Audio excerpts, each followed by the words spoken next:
Welcome all of you, welcome to burling house. দেখো আজকে আমরা আজকে যেটা করবো সেটা হচ্ছে প্রবলেম সলভ। ঠিক আছে, আমাদের প্রবলেম সলিউশন চলছে আর ভ্যারিয়েশন চ্যাপ্টারটা, তো আমি চেষ্টা করবো ম্যাক্সিমাম প্রবলেম সলভ করা। ঠিক আছে, এবং একটু ছোটো ছোটো করে করা যাতে আমি বেশি করতে পারি। দেখো, তো আমরা স্টার্ট করবো হচ্ছে এইটা দিয়ে, তো প্রয়োগ 22। তো বলা আছে X square varies as Y Z, Y square varies as Z X and Z square varies as X Y. বলে দেখাই যে ধ্রুবক তিনটির গুণফল এক। ধ্রুবক তিনটির গুণফল এক। ঠিক আছে, তো এই যে অঙ্কগুলো আছে, এই অঙ্কগুলো খুব ইজি আছে। তো আমি একটা কথা বলছি, এটা তো বইতে দেওয়াই আছে, আমি এটা নতুন করে করাচ্ছি না। ঠিক আছে, কারণ এটা তুমি দেখতেই পাচ্ছ X square varies as Y Z, তাহলে আমি এক্স স্কোয়ার কে ওয়ান ইন্টু ওয়াই জেড করতে হবে, যেখানে কে ওয়ান হচ্ছে একটা নন জিরো কনস্ট্যান্ট। তারপর সিমিলারলি ওয়াই স্কোয়ার সমান কে টু জেড এক্স লিখতে পারি, K two non zero constant. আবার জেড স্কোয়ার সমান কে থ্রি এক্স ওয়াই লিখতে পারি, যেখানে কে থ্রি হচ্ছে নন জিরো কনস্ট্যান্ট। এখন আমি যদি গুণ করে দিই, বাম পক্ষ ডান পক্ষ গুণ করে দিই, তাহলে সেটা ওরা করেছে যে তোমার x square y square z square, এর দিকে তোমরা করে দিচ্ছি x y square z square কেটে যাবে, তাহলে k one into k two into k three equals to one চলে আসবে। সিম্পল। ঠিক আছে, আচ্ছা পরেরটা যদি আমরা চলে যাই, দেখো এ ভ্যারিজেস বি দেওয়া আছে এবং বি ভ্যারিজেস সি দেওয়া আছে, তাহলে প্রমাণ করতে পারবো যে a cube plus b cube plus c cube varies as three into a b c. তো আমার দেওয়া আছে এ ভ্যারিজেস বি, তাহলে এ সমান কে ওয়ান বি লিখতে পারো। ঠিক আছে, যেখানে কে হচ্ছে অশূন্য ধ্রুবক হলো। আবার বি সমান কে টু সি লিখতে পারবে, কারণ ভি ভ্যারিজেস সি লেখা আছে। ঠিক আছে, তাহলে আমি যদি এখানে এই ভ্যালুটার জায়গায় এই ভ্যালুটা পুট করি, মানে এইখানে যদি আমি ইয়ে করি, মানে এ কে যদি আমি সি দিয়ে এক্সপ্রেস করতে চাই, তাহলে বি এর জায়গায় আমার এই ভ্যালুটা বসিয়ে দিতে পারি। ওটাই ওরা করেছে, এ সমান কে ওয়ান বি, বি এর জায়গায় এই বি এর জায়গায় কে টু সি বসিয়ে দিচ্ছে, তাহলে কে টু সি বসিয়ে দিলে কে ওয়ান কে টু সি হয়ে যাবে এ সমান। তাহলে এ বি এবং সি এর যে ভ্যালু, প্রত্যেকটা আমি সি দিয়ে যে কোনো একটা তোমার ভেরিয়েবল দিয়ে আমি এক্সপ্রেস করে দিলাম। ঠিক আছে,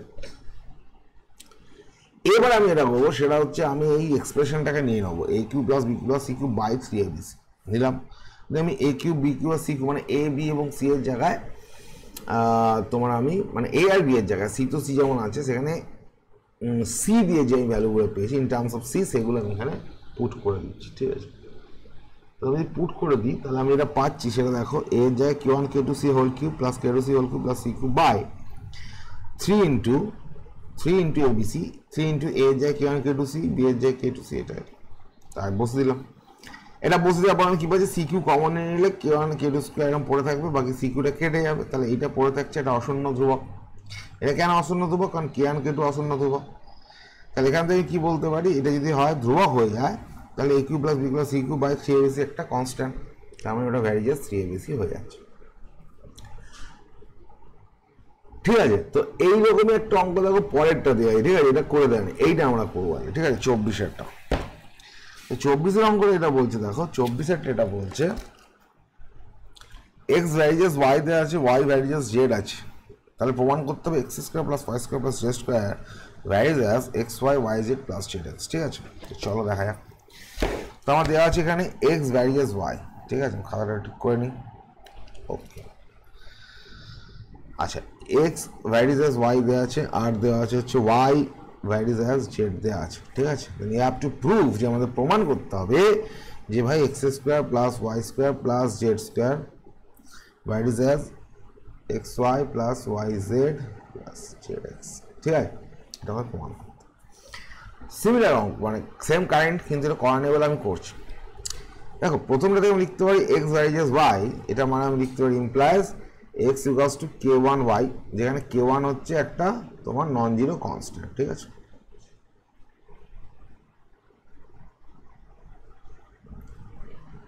হলো কে ওয়ান নন জিরো কনস্ট্যান্ট।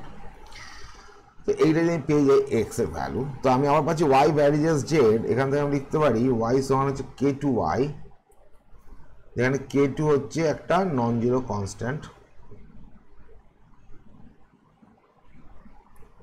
ঠিক আছে, নাও ওয়াই সমান সরি কে টু জেড, কে টু জেড ওয়াই সমান। ঠিক আছে, তো ওয়াই সমান কে টু জেড আমি পেয়ে গেলাম। এখন ওয়াই সমান যদি কে টু জেড আমি পাই, এবার এক্স সমান তোমার কে ওয়ান ওয়াই আছে, ওয়াই সমান কে টু জেড, আমি ভালো করে লিখেছি ওয়াই সমান কে টু জেড, ঠিক আছে, আর এক্স সমান কে ওয়ান ওয়াই। এখন যেহেতু এক্স সমান কে ওয়ান ওয়াই আছে, আমি ওয়াইয়ের জায়গায় কে টু জেড পুট করি, তাহলে কে ওয়ান রাখলাম, কে টু জেড পুট যদি করি তাহলে কি পাচ্ছি, কে ওয়ান কে টু ইন্টু জেড। তাহলে আমি ডাইরেক্ট বলতে পারি X equals to K one K two into Z. Clear? তাহলে আমি দুটো ভ্যালু পাচ্ছি, মানে এক্স সমান এটা পেলাম, আবার ওয়াই সমান পাচ্ছি কে টু জেড।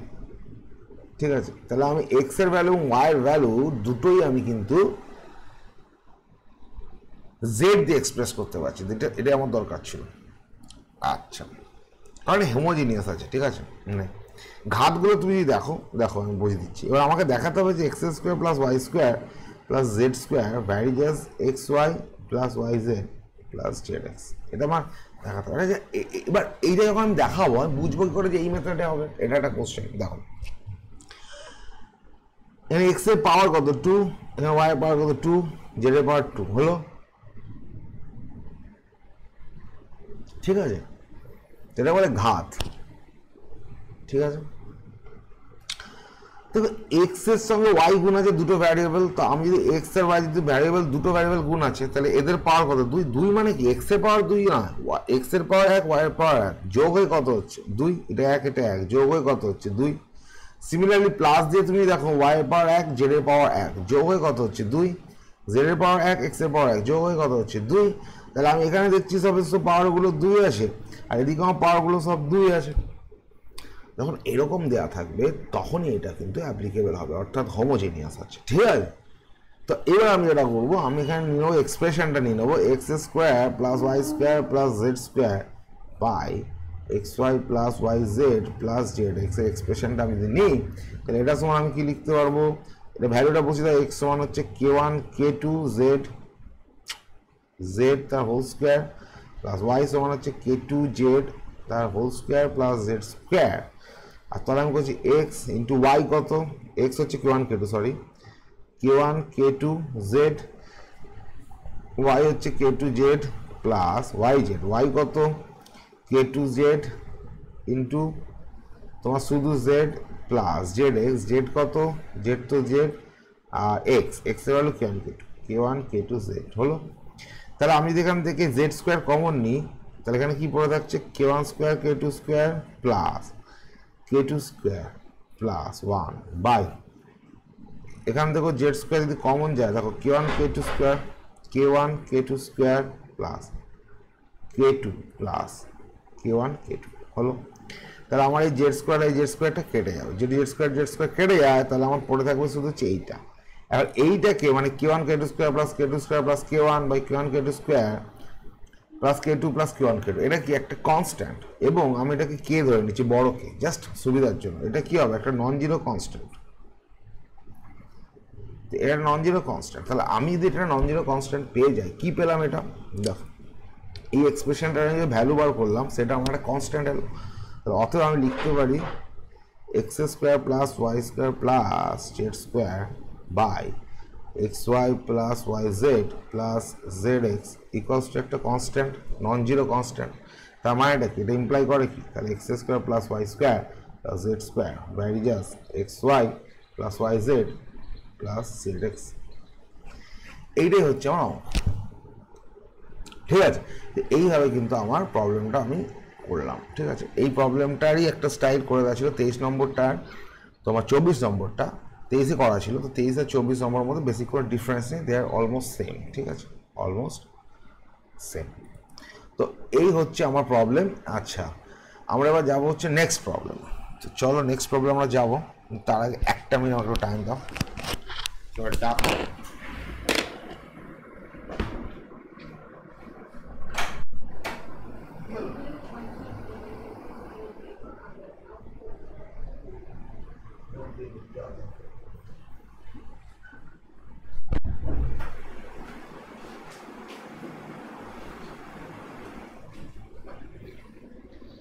আচ্ছা দেখো, তো আমাদের যে পরের অঙ্কটা আছে, তো পরের অঙ্কটা আমরা চলে যাবো, পরের অঙ্কটা খুব ইম্পর্টেন্ট আছে। আচ্ছা একটা মিনিট, তো দেখো পরের যে অঙ্কটা আছে, এই অঙ্কটা গোলক, অঙ্কটা আমি করবো, ঠিক আছে? এগুলো বড় অঙ্ক আছে, আমি একটু করবো, ঠিক আছে, কোনো অসুবিধা নেই। এই অঙ্কটা আছে তোমার 25, 26, 27, এই তিনটে অঙ্ক আমি এখানে করার চেষ্টা করব। এবং এই তিনটে অঙ্ক করে আমরা পরের ভিডিওতে ধরে নেবো, আমাদের কোষে দেখি 13টা, ঠিক আছে? দেখো 25 অঙ্কটা বলছে কোনো গোলকের আয়তন তার ব্যাসার্ধের ঘনের সঙ্গে সরল ভেদে আছে। একটা গোলক তার যে আয়তন ব্যাসার্ধের যে ঘন তার সঙ্গে সরল ভেদে আছে। যদি 3 সেন্টিমিটার, 4 সেন্টিমিটার, 5 সেন্টিমিটার দৈর্ঘ্যের ব্যাসার্ধের 3টি নিরেট গোলককে গলিয়ে একটি নতুন নিরেট গোলক তৈরি করা হয় এবং গলানোর ফলে যদি আয়তনের কোনো পরিবর্তন না হয়, তো নতুন গোলকের ব্যাসার্ধের দৈর্ঘ্য ভেদতত্ত্ব প্রয়োগ করে নির্ণয় করা। ব্যাপারটা কি আমি বলছি, ওরা যে প্রথম কন্ডিশনটা দিয়েছে, কন্ডিশনটা খুব ইন্টারেস্টিং। কন্ডিশনটা কি বলছে? কন্ডিশনটা হচ্ছে ভাই কোনো গোলকের আয়তন, আয়তন মানে এটা গোলক, ঠিক আছে? এটা গোলক, সার্কেল না, গোলক, 3D, ক্লিয়ার? আর এই যে গোলকটা আছে, যে আয়তন যদি ভি ধরি, এই আয়তনটা হচ্ছে তার ব্যাসার্ধ আছে, এটা আর, ঠিক আছে? তো বলছি যে কোনো গোলকের আয়তন ব্যাসার্ধের ঘনের সঙ্গে সরল ভেদে আছে, সরি, ভি ভ্যারিয়াস আর কিউব। যে কোনো একটা গোলক যদি আমি নিই, তার ব্যাসার্ধের ঘনের সঙ্গে সরল ভেদে আছে, তাহলে এখান থেকে আমি যেটা পাবো সেটা হচ্ছে V equals to k r cube, যেখানে কে হচ্ছে নন জিরো কনস্ট্যান্ট। ভেদ তত্ত্ব লাগাচ্ছি, ঠিক আছে?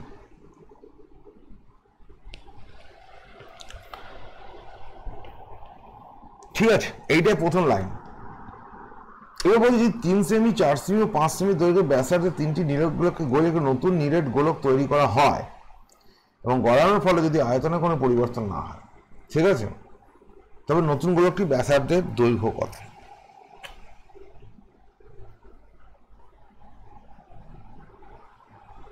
এবার ধরো এইটা একটা ছোট গোলক, এটা একটা বড় গোলক, এটা আরেকটু বড় গোলক, ঠিক আছে?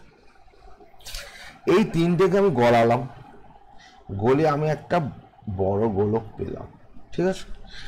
এই গোলকটা বলেছে 3, এইটা বলেছে তোমার 4, আর এটা হচ্ছে 5। কি রেডিয়াস, মানে এই R1 গুলো, এটা R1 লিখলাম, ধর এটা R2 বা আরও লিখতে পারি, আমি R3 লিখছি এখন আপাতত, ঠিক আছে? এতে যে রেডিয়াস গুলো দেওয়া আছে 3, 4, 5, ক্লিয়ার? বলছি এদেরকে গলালাম, গলিয়ে আমি একটা নিরেট গোলক বানালাম, এদেরকে গলিয়ে যখন জুড়লাম, আফটার দ্যাট আমি যে গোলকটা পাচ্ছি সেই গোলকটার তাহলে এই রেডিয়াসটা কত হবে? যদি এটা R4 আমি ধরি, এটা কত হবে? এটি হচ্ছে আমার কোশ্চেন। আচ্ছা, এখানে কনস্ট্যান্ট কি? ধর এটার যদি ভলিউম V1 হয়, এটা যদি V2 হয়, এটা যদি V3 হয়, আর এটা যদি V4 হয়, তাহলে obviously V1 plus V2 plus V3 এটা সমান V4 হবে, ঠিক আছে?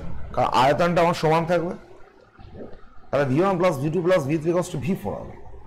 তিনটে আয়তন যদি আমি জুড়ে দিই, ঠিক আছে? এবং প্রোভাইডেড যখন আমি আয়তনগুলো জুড়ছি, মানে একটা গোলক আছে, আমি এটা গলালাম, আয়তন জুড়তে যাচ্ছি, কোনো রকমভাবেই কোনো লিকুইড অর্থাৎ মেটালের কোনো অংশ কিন্তু আমার নষ্ট হচ্ছে না। যদি নষ্ট হয়ে যায় তাহলে কিন্তু এটা হবে না, তাই না? তো চলো আমরা দেখি, তাহলে আমি কি জানি? আমি জানি বার করেছি এটা ভি সমান হচ্ছে কে আর কিউ, ঠিক আছে?